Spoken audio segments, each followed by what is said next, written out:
Hi everyone, welcome back to my channel. My first video of 2025 was a little bit nowhere to be seen last year, but hopefully this year will be a bit more back on track and get some more videos out. So no better way to start 2025 than with my first plant haul on YouTube, which I'm actually so excited about.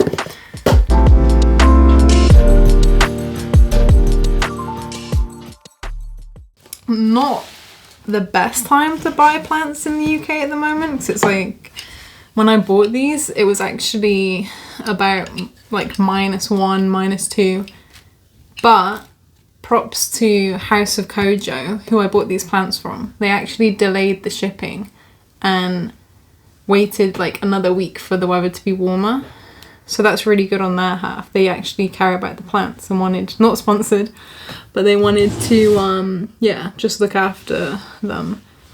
You can include winter protection with them as well, which is an extra £2.99, but I think it's definitely worth it. But I've never unboxed on camera before, so I guess we'll just do this and let you know what I got.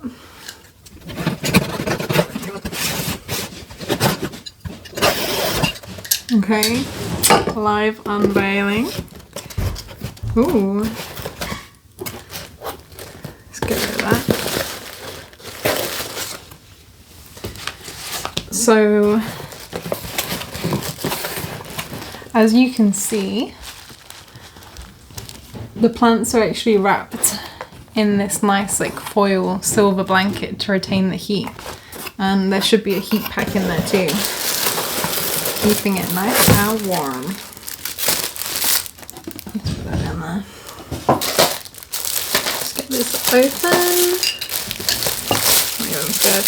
Okay. Hope you can see what I'm doing. Ooh. So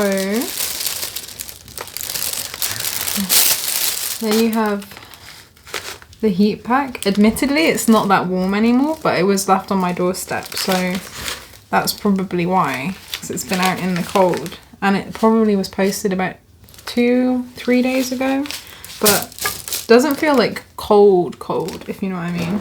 Let's get this out of the way.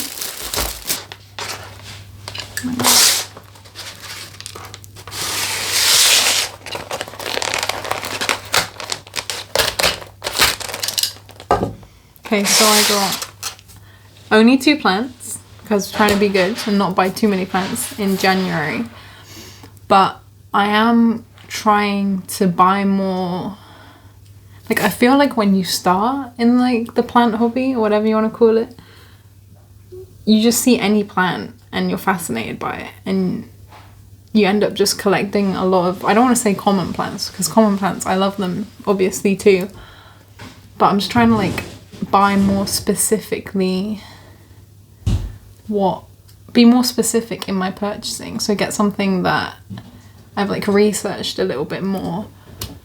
Or like, for example, these provide nice blooms, which is why I bought them, because they're Hoya.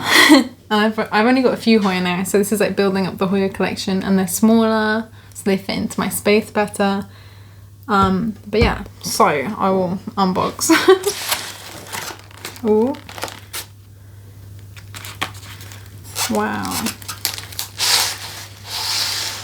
So the plants actually, I don't know if you can see that, but it's actually taped into the cardboard, which is quite good, and there's even a new leaf, so that hasn't been damaged in shipping, which is really crazy.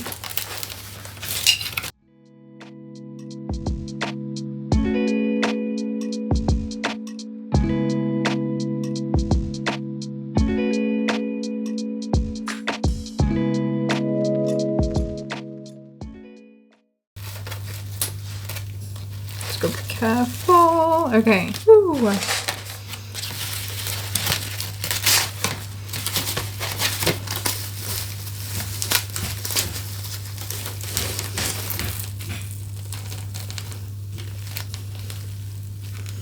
Woo. Okay. Whee!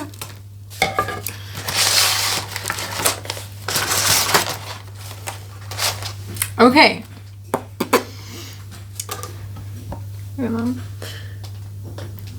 So the first Hoya that I've got here, it was listed on House of Kojo as a Hoya sigitalis, but I think it's called a sigillatus, or maybe that's a difference between like the UK and like Europe and America. Maybe we call it different names, but this is the wide form, so it's got the wider leaves. And yeah, as you can see, it looks pretty healthy. The leaves are all still very like solid, and it has this new growth coming in too, which is really nice. It's got that beautiful splashing on the leaves as well. As for the roots, I'm not really, it feels quite wet though. But as for the roots, I'm not gonna mess with it right away because I don't have time, and also it's a weekday. But yeah, that's that one. And some facts about this plant.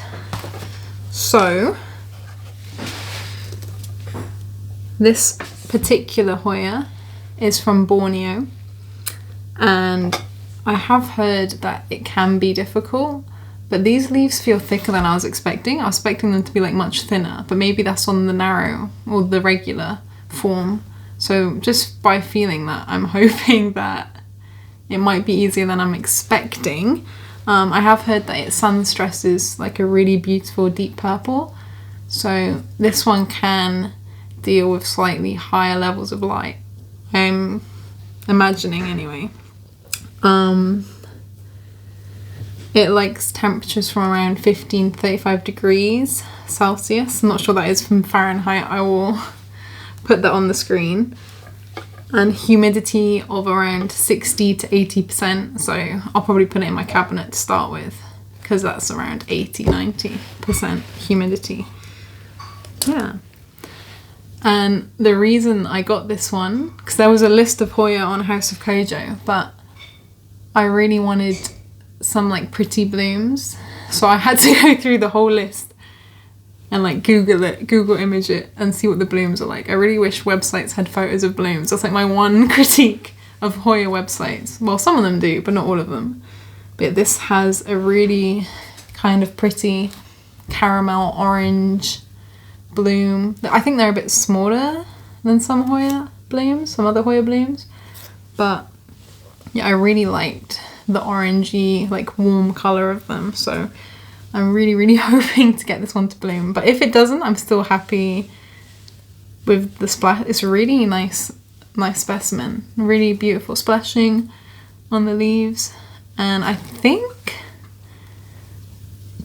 there are 2 or 3 cuttings in here, but it seems like only one has started to push out a vine, so I'm hoping the other ones will do over time. And I'm not sure if this is a slow grower or a fast grower, but I will keep you guys updated on how it does. As for my second Hoya from House of Kojo, I had to not only does it have really pretty blooms, again, I will put them on the screen somewhere, but I had to buy it because it's called the Hoya Calistophylla Black Cat, and I now have 2 black cats in my household. So I just had to get it. I had to get it. It called out to me. Oh yeah, I better put the label in that one as well. So yeah, this one's the Hoya Calistophylla Black Cat. And the reason that it's called the Black Cat, actually I don't know why it has anything to do with black cats, but the cultivar called the Black Cat, you can tell the difference between this and a normal Hoya Calistophylla, as I researched anyway, from the veins on the leaves. So this particular version or cultivar has vein bleed. So I'll take some more close-up footage, but where it's normally quite a rigid line across the veination, here it bleeds into the lighter green, and that is apparently how you can tell which one it is. Again, leaves feel really nice and solid. I don't know what the roots look like, but I will update you guys when I do decide to repot. One leaf is slightly damaged actually. I don't know if you guys can see that on the camera, but this leaf has a slight cut in it, but it is a older leaf anyway, so I'm not too bothered, and it kind of looks like it's healed a little bit anyway, like dried up. At least it won't go mushy. But yeah, so in this pot we have, again, I can't tell exactly how many cuttings, but it looks to be 2 or 3 cuttings. And I can see the beginnings of new growth in there as well. So that's a good sign. And look at that. Yeah, this one is native. Well, I don't think anyone really knows where it came from originally, but it was made in one of the labs in Thailand, so I'm gonna say it's native to Thailand. And it does well in temperatures from around 18 degrees Celsius to 27 degrees Celsius, and humidity of, again, around 60 to 80%. Though I'm glad I actually looked this up, because this one apparently does not sun stress. Like, the leaves hate it. Well, I don't know if they hate it, but it says to keep it away from direct sunlight. So if I was to put this in my cabinet, I wouldn't put it like close to the top. I'll probably put it on the lower shelf, or like on a shelf 3/4 of the way down, which is what I intend to do with it to start with. And yeah, the flowers on this it's like a red and a white with a yellow. Oh no, it's like a red and a yellow exterior with like a really white bit in the middle. Wow, my terminology it's not great, but it kind of almost looked like a sweet or something. I really do like the blooms, but probably out of the blooms and the leaves, I actually prefer the leaves on this one, because yeah, I don't have a Hoya like this, and it's really pretty. So yeah, I can see some of the roots poking through and they look healthy, and yeah, I think so far I'm really happy with those two little Hoya. I'm doing this video after work, so because I really just wanted to get them out of that cold package and give them some like warmth and light. So if it's a bit rushed, I apologise. Right, I also wanted to try my hand at orchids, specifically miniature orchids, like that you can grow on bark, like this kind of size ones. So I did an order from Spicesotic plants, and that was a bit of a stupid purchase time on my part, because it was the coldest week in the entire like period of January, and they were in the mail for like 4 or 5 days. So I didn't have high hopes when they arrived, but I think they're gonna be okay. So I got 2 types of bulbophyllum orchids, which are my favourite ones from all the photos online. I'll show you some in a minute. And the first one I got from them was the bulbophyllum longissimum. Take it out there. It has these quite large pseudo bulbs, and I think it does end up having quite large leaves as well. This one's been cut from, I can assume, damage, but they all feel healthy, and honestly, I'm just so lucky that none of these have gone like squishy yet, because I hear that's what happens. They like shrivel up and they end up dying. But it's got good roots, I can see in the pot, and it's only in here temporarily because I'm gonna eventually mount these onto bark and try my hand at doing like a hanging orchid arrangement on that. So yeah, a little bit of history about this bulbophyllum, because I know little to nothing about them and how they work. So I've only got one Phalaenopsis orchid and I've managed to keep that alive for a few years, so that's a good start, but these are a little more specialized. So this specific one, the Longissimum, is from Thailand again, and it likes to keep, well, it's I've read online that it likes to be moist between waterings, so not like completely dried out, but it does not want to dry out, 100%. And the flowers on these, the blooms, as I'll show, they can reach like 30 centimeters in length, which is mind-blowing to me. And they can have 5 to 10 flowers per umbel, which is like the stem, or the stem of the flower. I think a few YouTubers have this now, and yeah, I just really wanted a couple bulbophyllums just to like try my hand at and see how they ended up working out. 'Cause after the Hoya blooms, they just made me fall in love with like weird little blooming plants, and it wasn't that expensive either, so it's definitely one I would recommend to try out. And it does feel quite hardy because it's a larger, like a small to medium size bulbophyllum. And I got a second bulbophyllum orchid as well from Spicesotic, and that one is called the Plamatum. This one came in a little bit more of a rough shape, so it was in quite a small pot, so the root system on this one is not as developed as the Longissimum.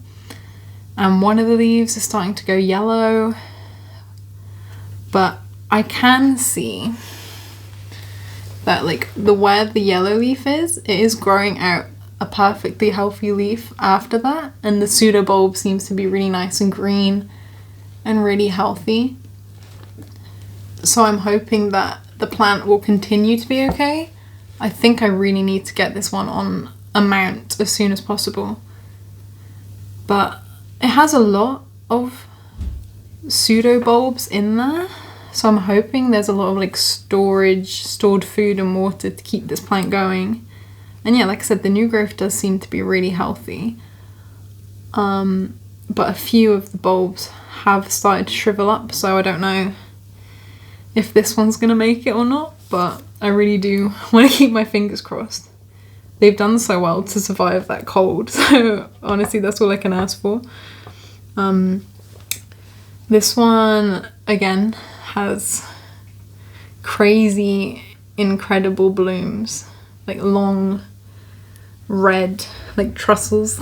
Is that the word? I don't know, but it's native to Malaya, the Philippines and Sumatra, and again it's one that you don't really want to let dry out, as I'm finding a lot of bulbophyllums are the same in that regard, like to be quite moist but not like soaking wet. And temperatures of around 15 to 33 degrees, and again humidity of 50% plus humidity for this one. So you could probably grow these in room conditions, like general room temperature, and the humidity doesn't need to be super high. I'm not sure about the light requirements for these two, so I'm just going to keep them in like not bright light or not low light. I'm just going to keep them in like a normal kind of mid, whatever that means, light condition for now, and just see how they go. I can't wait to get them out up. But yeah, they, right here, are my first plant haul of 2025. Hopefully there won't be that many more, but I have tried to stick with quite small plants, just to make sure it's easier for me to maintain and look after as well. I am going to try and be a bit more active on here this year, because last year I did plan on it, but it didn't really end up happening, so that's my bad. But I say like, I'm going to be on here more active.